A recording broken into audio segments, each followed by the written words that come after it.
people were shocked, I think, when Phil Kessel said there hadn't been an approach to talk contract. Take us through an NHL GM. Is that terribly unusual? Everyone was panicked in Anaheim land, and they got Ryan Getzlaf's son, and they got Corey Perry's son. But I guess what I'd ask is if the player says he's not talking contract during the season, that could be posturing, but that's a problem, isn't it?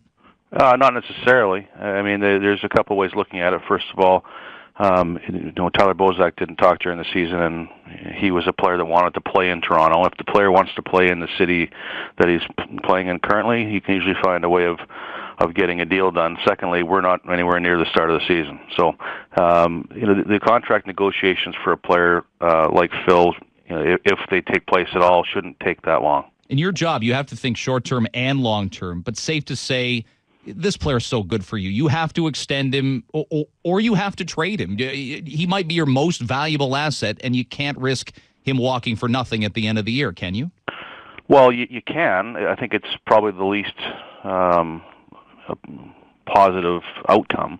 But, if first of all, if Phil decides that he wants to wait till the end of the year and we're having a great year with him and we're not getting offers that made sense for a player like Phil, then you wouldn't trade him. You'd see if you can have the organization go as far as it could and try to take your chances in the summer. But we haven't explored any of those yet. Those are far off. I'm a big Phil Kessel fan.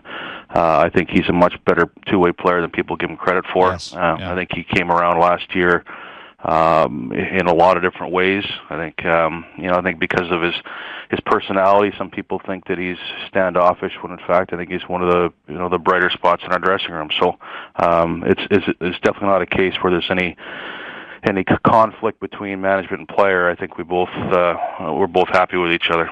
And Dave, what else do you need to see from Nazem Kadri the next season and a half to the organization yourself are convinced he's worthy of a big long-term deal?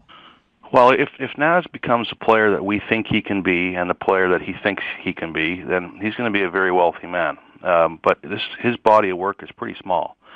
And, when you look at 100 games, that's just, it's under a season and a quarter. And he has had flashes of being a very good player, and Randy's done a good job of putting him in situations where he's been able to have some success. But we need to see him over a couple-year period to see if he can be a consistent player, if he can elevate his game so he's a guy you could say is a number one center. And if he does those things, which we believe he can do, then he could be a guy that you'd definitely put a long-term tag on. Dave Nonis, our guest. Can I make the case if I'm on Team Kadri that he's proven more in the NHL than Jonathan Bernier has, and Bernier was quickly rewarded with a good contract, but more to prove obviously there as well. You can, but the one thing I would say that fans and media alike rarely seem to look at is where the player is in his contract. Jonathan Bernier had salary arbitration. He played significant time in the league. He put his time in. Whether he played those games or not, he's playing behind the best goal arguably in the league. Yeah. Nazem Kadri hasn't done that. And it's the same situation that Michael Dazada hadn't done, and PK Subban hadn't done, and Logan Couture hadn't done, and those players chose to prove their worth, and I think they're going to be wealthier because of it. They're going to get. I think they're going to be better players, and they've done a very good job. Those teams of developing their players. So yeah, we can all make cases like that, but people have to look at where the player is in his contract, and free agency does certain things. It gives players the right to shop their abilities around the league, so those players get a premium. A player who has salary arbitration can point to other players who may have signed contracts that are elevated and say, I'm worth that. A player coming out of entry level doesn't have that opportunity. You're talking about going to the rookie camp tonight, Dave, and Morgan Rielly is a name that's on the lips of many Leafs fans. After 9 games, how tempting will it be to keep him? And what will he have to do not to be staying with the big club this year? Well, he's going to have to be in a position where he's going to be able to play regular, and that doesn't mean every night, but fairly regular. And you have to look at a player like that and say, where is he going to develop the best? If he's going to be able to develop here with us, whether it's a seventh defenseman or mixing in between 5, 6, and 7 and playing some significant minutes, and you look to keep a guy like that.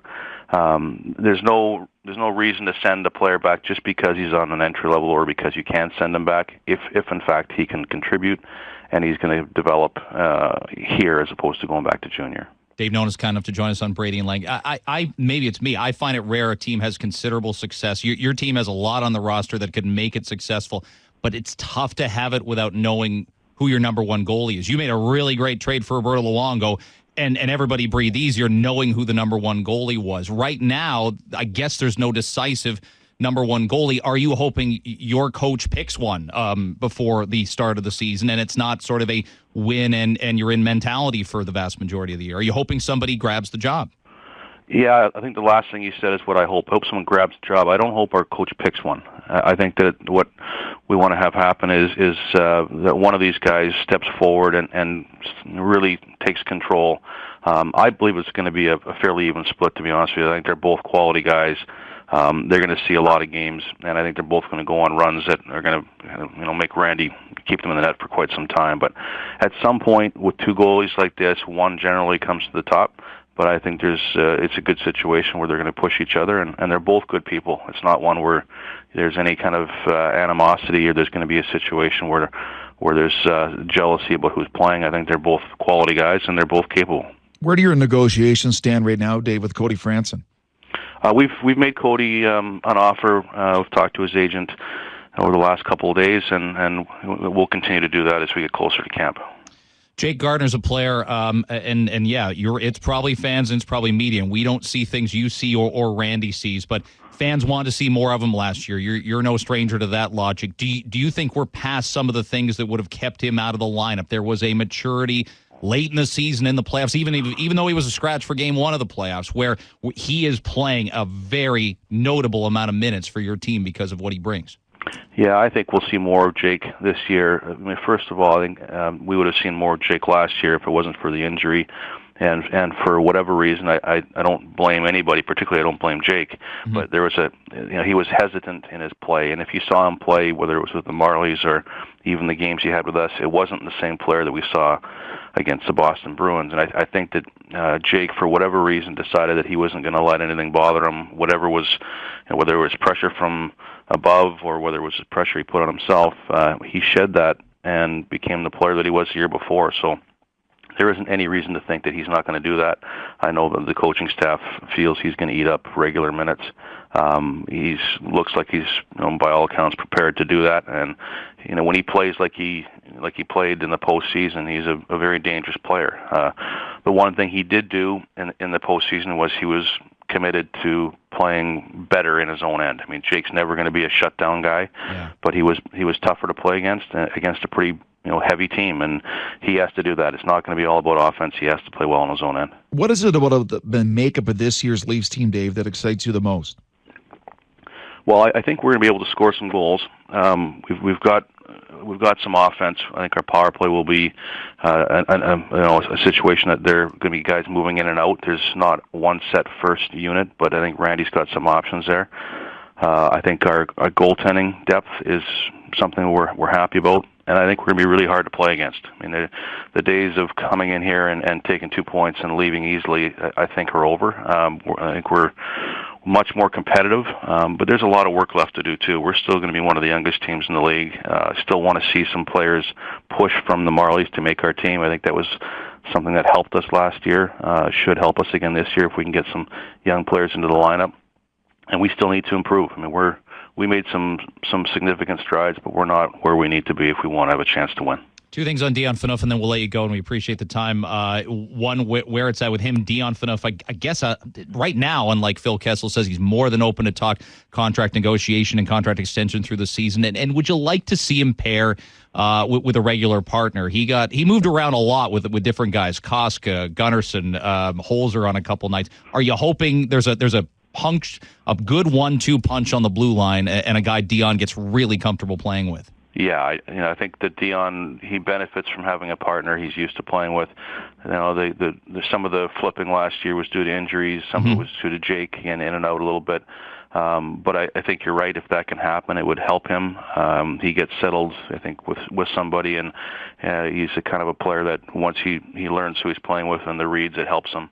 In terms of negotiating contract with Dion, he's a pretty easy going guy. He's not a guy that I think we get bothered by those types of discussions. So it's I think we just need to get into the season. I know he's looking for a good start, particularly, he's got obviously our team that is very important to him and he's number one priority, but I would say 1A is having a good start because he's still, in the picture for Sochi, and that would be a feather in his cap to make that team.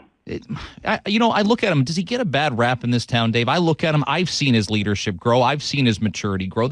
We all remember being in our 20s. We get more mature in our 20s. Is he still dogged by things that are just beyond his control and that are kind of unfair, to be honest?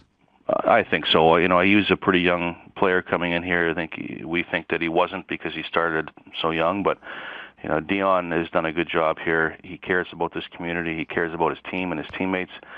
He plays significant minutes. You look at the players he plays against. Whenever we have a difficult face-off on our own end, Dion Phaneuf is on the ice, and he's done a good job with this group. And I think our players have really grown to appreciate his leadership, and we expect him to continue to improve in that area.